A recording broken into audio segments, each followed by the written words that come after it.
Hello everyone.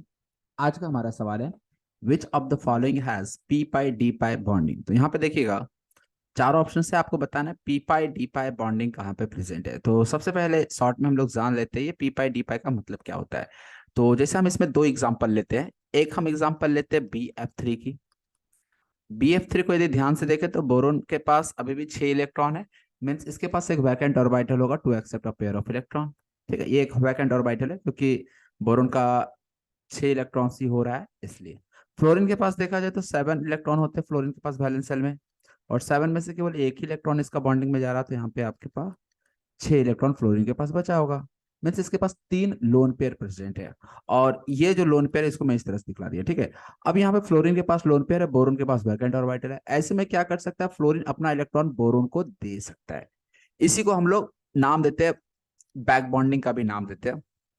और important बात, ये जो बैक बॉन्डिंग हो रहा है ना, ये बोरोन का जो देखा जाए यदि, तो बोरोन में क्या होता है 1s2 2s2 और 2p1 होता है। ठीक है, तो यहाँ पे बॉन्डिंग से पहले क्या होता है, ये इलेक्ट्रॉन एक्साइट होकर यहाँ आ जाता है और ये आपका अनपेयर्ड हो जाता है, यहाँ एक ही इलेक्ट्रॉन बचता है। तो इस तरह से यहाँ पे ये 3 ऑर्बिटल आपका फ्लोरीन के साथ बॉन्डिंग कर लेता है, एक वैकेंट ऑर्बिटल पीजेड बचा रह जाता है। कोई भी हो सकता है, P X P Y P Z. तो यहाँ पे बोरोन का पीजेड बचा रह गया, पीजेड बचा रह गया। अब फ्लोरीन का ये जो इलेक्ट्रॉन होगा वो आपका सेकंड पीरियड एलिमेंट है, तो ये भी पी का इलेक्ट्रॉन है।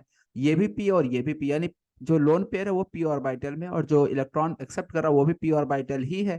तो ऐसे में इस बैक बॉन्डिंग को, इस बॉन्डिंग को हम लोग नाम देते हैं पी पाई बॉन्डिंग, या पी पाई बैक बॉन्डिंग भी नाम देते हैं।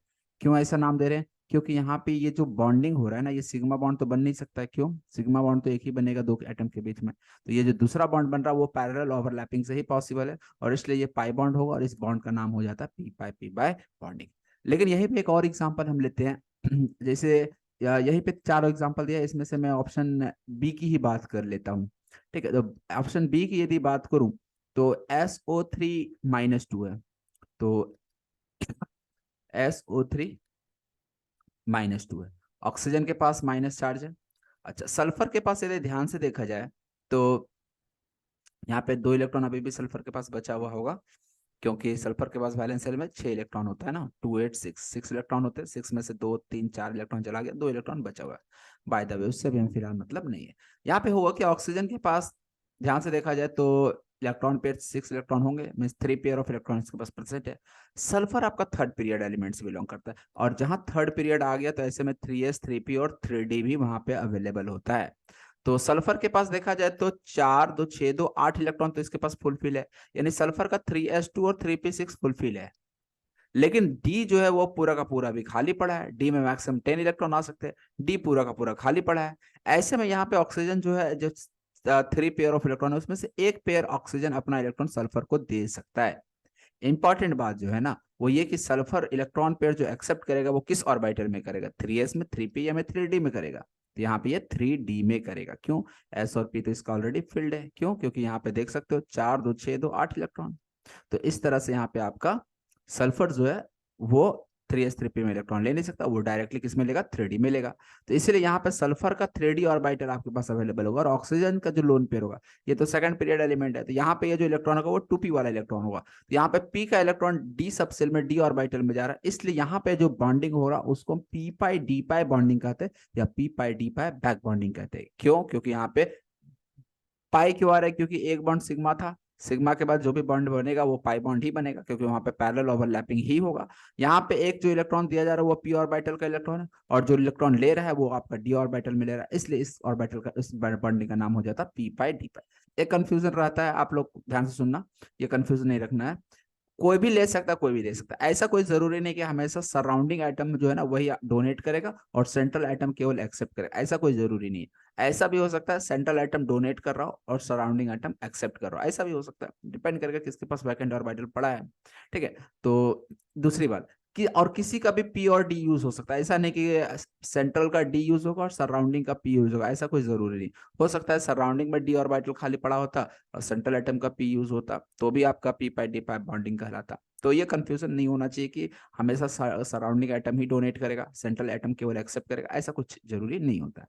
तो यदि हम SO3-2 की ही बात करें तो यहाँ पे आप क्लियरली देख सकते हो कि पी पाई डी पाई बॉन्डिंग चल रहा है, और यहाँ पे इलेक्ट्रॉन देने का काम कौन कर रहा है, ऑक्सीजन, लेने का काम कौन कर रहा है, सल्फर। सल्फर कहाँ लेगा, 3D में। ऑक्सीजन जो दे रहा है वो कौन सा इलेक्ट्रॉन है, 2p का इलेक्ट्रॉन है, तो इसलिए यहाँ पे पी पाई डी पाई बॉन्डिंग हो रहा है। तो आपको बताना तो था यही कि भाई कहाँ पे पी पाई डी पाई बॉन्डिंग हो रहा है, तो आंसर तो मिल गया होगा।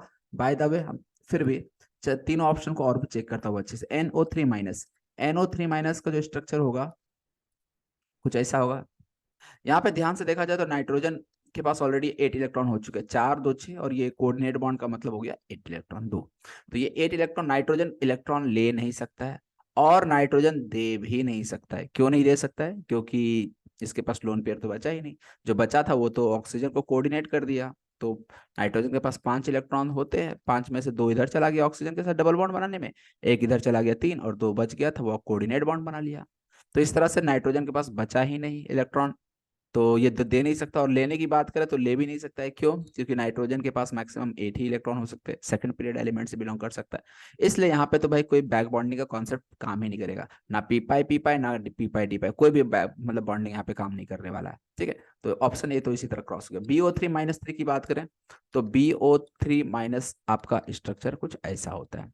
बोरोन के पास देखो 3 ही बॉन्ड बना रहा है, 6 इलेक्ट्रॉन, मतलब यहाँ पे वैकेंट ऑर्बिटल प्रेजेंट है। और ऑक्सीजन के पास 3 पेयर ऑफ इलेक्ट्रॉन्स होंगे। ऑक्सीजन यहाँ दे सकता है बिल्कुल, बोरोन यहाँ पे बिल्कुल ले सकता है। लेकिन यहाँ पे ध्यान दीजिएगा, जो ऑक्सीजन अपना लोन पेयर देगा वो लोन पेयर कौन से ऑर्बिटल में होगा, तो ऑक्सीजन सेकंड पीरियड एलिमेंट है तो यहाँ पे p ऑर्बिटल इसका यूज होगा। बोरोन के पास जो ये वैकेंट ऑर्बिटल होगा वो भी p होगा, इसलिए यहाँ पे बैक बॉन्डिंग तो होगा, लेकिन उसका नाम p पाई बैक बॉन्डिंग होगा, ना कि p पाई डी पाई। तो ऑप्शन सी क्यों नहीं होगा, क्योंकि आपको p पाई डी पाई बताना, जबकि यहाँ पे p पाई प्रेजेंट होगा। CO3-2 की बात करें तो CO3-2 का स्ट्रक्चर कुछ ऐसा होगा। कार्बन के पास देखो, ऑक्सीजन के पास पेयर ऑफ इलेक्ट्रॉन तो है देने के लिए, लेकिन कार्बन के पास क्या वैकेंट ऑर्बिटल है लेने के लिए इलेक्ट्रॉन को, तो आंसर इज नो। क्यों, कार्बन ऑलरेडी 4 2 6 2 8 इलेक्ट्रॉन, ऑलरेडी इसका ऑक्टेट कंप्लीट है, कार्बन के पास कोई भी वैकेंट ऑर्बिटल तो होगा नहीं। ये तो सेकंड पीरियड से बिलोंग करता है, सेकंड पीरियड एलिमेंट के पास कोई डी ऑर्बिटल तो होता ही नहीं है, क्योंकि सेकंड में 2s और 2p होता है। और 8 इलेक्ट्रॉन, 2 और 6 8 इलेक्ट्रॉन ऑलरेडी कंप्लीट है, तो यहाँ पे इलेक्ट्रॉन और एक्सेप्ट कर ही नहीं सकता, इसलिए यहाँ पे भी हम बोलेंगे कि कोई भी बैक बॉन्डिंग पॉसिबल ही नहीं, ना पी पाई ना पाई डी पाई। तो इसलिए यहाँ पे ओनली पाई डी पाई जो बॉन्डिंग हो रहा है वो ऑप्शन बी में हो रहा है, इसलिए इस सवाल का सही जवाब हो जाता है option B. Hope you understand this question. Thank you for watching video.